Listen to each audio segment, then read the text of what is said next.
আজকে পটল পাতুরি রেসিপি তোমাদের সঙ্গে শেয়ার করি। পটল টমেটো নিয়ে নিয়েছি আর দিয়ে দিচ্ছি নারকেল, সর্ষে, পোস্ত, নুন, লঙ্কা, কাঁচা লঙ্কা দিয়ে ভালো করে পেস্ট করে নিলাম। তারপরে পটল নিয়ে নিয়েছি, টমেটো, ওই পেস্টটা দিয়ে নুন স্বাদ মতো, লঙ্কা, হলুদ, একটু কাঁচা সর্ষের তেল দিয়ে ভালো করে মাখিয়ে নেব। হাত দিয়ে মাখালেই ভালো হবে মাখাটা।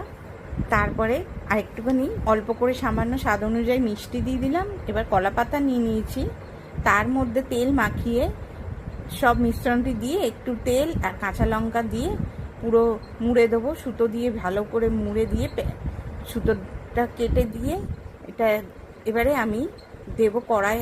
সর্ষের তেল অল্প করে মাখিয়ে তাতে দিয়ে দিচ্ছি, দিয়ে এটা লো ফ্লেমে 10 মিনিট করে নেব। হয়ে যাবে রেডি আমাদের সুস্বাদু পটল পাতুরি। গরম ভাতের সঙ্গে দুর্দান্ত লাগে খেতে, একবার হলেও ট্রাই করো।